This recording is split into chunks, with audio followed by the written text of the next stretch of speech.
कि हम लोग तो कई महीने पहले इस प्रक्रिया को पूरा करने की पूरी योजना बना चुके थे, लेकिन बीच में पंचायत चुनाव आ गया, जिसके कारण मामला बीच में अटक गया और पूरे प्रदेश के लोग और हमारे सारे अभ्यर्थी जानते हैं कि शिक्षा विभाग की तरफ से और सरकार की तरफ से हम लोगों ने इस दरमियान भी कोशिश की कि राज्य चुनाव आयोग हमें इजाजत दे दे तो हम नियुक्ति की प्रक्रिया पूरी कर ले, लेकिन तकनीकी दिक्कत भी थी कि जो नियोजन प्राधिकार है उसके जो अधिकारी होते हैं वो निर्वाचित अधिकारी होते हैं, चाहे पंचायत में हो या प्रखंड में हो या जिला में हो,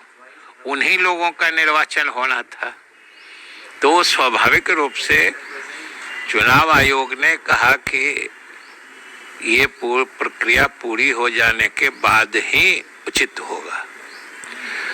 तो हम लोग उसके लिए इंतजार करते रहे, लगातार संपर्क में रहे और आपने देखा है कि जैसे ही राज्य निर्वाचन आयोग ने पंचायत स्तर के चुनाव पूरे हो जाने के बाद प्रखंड प्रमुख और जिला परिषद के अध्यक्ष के निर्वाचन की तिथियां घोषित की हैं, तत्काल हमने उसके बाद से नियुक्ति प्रक्रिया के नए शेड्यूल जारी कर दिए हैं। ये तो हमारी मंशा को न सिर्फ स्पष्ट करता है। जी, अब रहा नियुक्ति पत्र की बात, चूंकि जो इंतजार है नियुक्ति पत्र को लेकर है, तो इसको लेकर कोई तारीख जो है उसको तय किया गया अभी तक? ये तो स्वाभाविक बात है, जैसे ही नियुक्ति प्रक्रिया पूरी होगी हम नियुक्ति पत्र दे देंगे।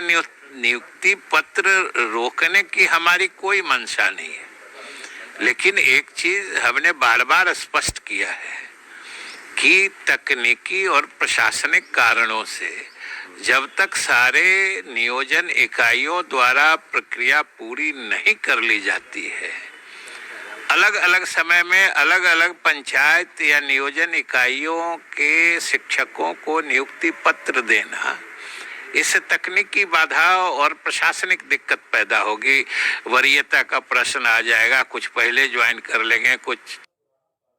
हे बेबी, तुम्हें सॉफ्टनेस इतनी पसंद है इसलिए हगीज 4 महीना बाद ज्वाइन करेंगे।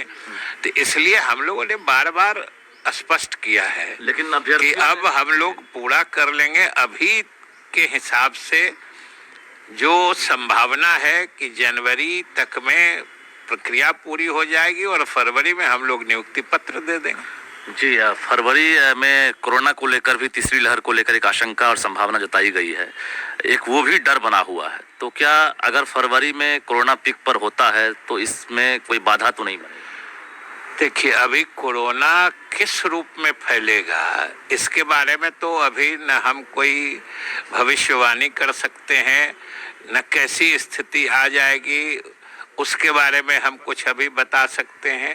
हम अभी यही कर सकते हैं कि हमारी पूरी तैयारी है कि जनवरी में नियुक्ति संबंधी सारी औपचारिकताओं को पूरी करके हम फरवरी में सभी जो चयनित अभ्यर्थी हैं उनको नियुक्ति पत्र देना चाहते हैं। फरवरी 15 तक उम्मीद रखा जाए?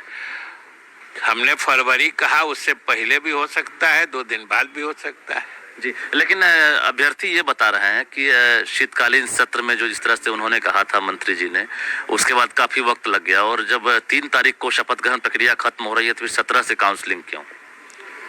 3 तारीख को खत्म हो रहा है तो 10 दिन, अब फिर अभी हम नई तिथि घोषणा कर दें और कहीं पे कोई विवाद हो जाए और फिर 3 दिन बढ़ जाए उसका डेट।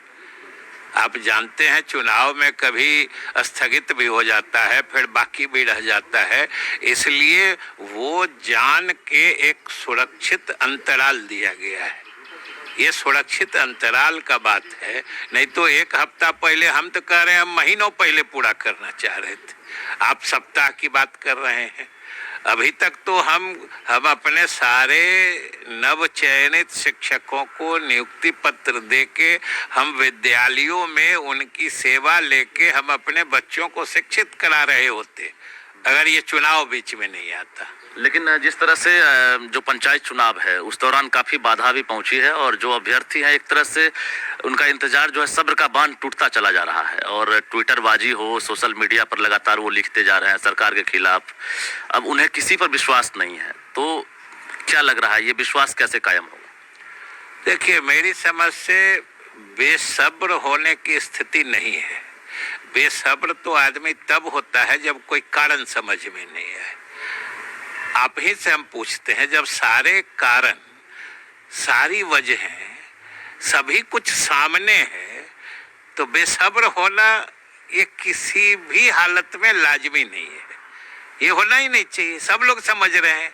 हमको लगता है कि कुछ खास अपने एजेंडा पर चलने वाले, काम करने वाले लोग किसी न किसी रूप में हमारे अभ्यर्थियों को गुमराह या उन्हें भ्रमित कर रहे हैं। नहीं तो इसमें क्या छिपी हुई बात है जो वो बेसब्र हो रहे हैं? इसमें सीनियरिटी और जूनियरिटी की बात जो सामने आई है कि जो 38,000 चयनित अभ्यर्थी हैं उनको ये उम्मीद थी कि पहले उनको नियुक्ति पत्र दे दिया जाएगा, जैसे चरण वाइज जो ये हो रहा है उस हिसाब से नियुक्ति पत्र मिल जाती है। ऐसा संभव नहीं दिख रहा है। उसको तो हमने स्पष्ट किया ना कि अगर हमने ही अपने शेड्यूल में किसी पंचायत किसी पंचायत में नियुक्ति की प्रक्रिया या उसकी तिथि बाद में निर्धारित की है, तो इसमें उस पंचायत का या वहाँ के चयनित अभ्यर्थियों का तो दोष नहीं है। तो वो बेवजह वरीयता और कनीयता की समस्या में या झमेले में क्यों जाए? आज मान लीजिए उनको नियुक्ति पत्र देते हैं, जिस पंचायतों में नियुक्ति की प्रक्रिया पूरी नहीं हुई है उसके अभ्यर्थी कोर्ट चले जाते हैं, जो उनको देके हमको बेवजह जूनियर बना रहे हैं। अगर हमारे पंचायत का इन्होंने पहले क्यों नहीं करा लिया, और फिर कोर्ट सब कुछ को स्टे कर देता है। आपको क्या लग रहा है? सोचिए, क्या लग रहा है? अब सोचिए कि क्या रिस्क है, क्या जोखिम है। हम समझते हैं कि हमारे सारे अभ्यर्थी इतने समझदार और इस चीज से भली भांति अवगत हैं कि हम बेवजह फिर से न्यायिक पेचीदगियों में हम नहीं उलझना चाहते।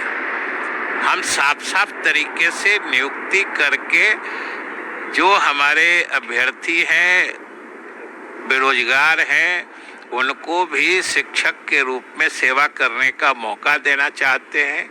और जो हमारे विद्यालयों में शिक्षकों के अभाव में जो शिक्षा दान बाधित हो रहा है उसको भी हम अविलंब दूर करना चाहते हैं, और ये हमारी प्राथमिकता है जी। ये सारा प्रदेश जानता है, सभी अभ्यर्थी अवगत हैं। जो न्यायालय की पेचीदगियों में फंस के मामला अटक सा गया था, सरकार ने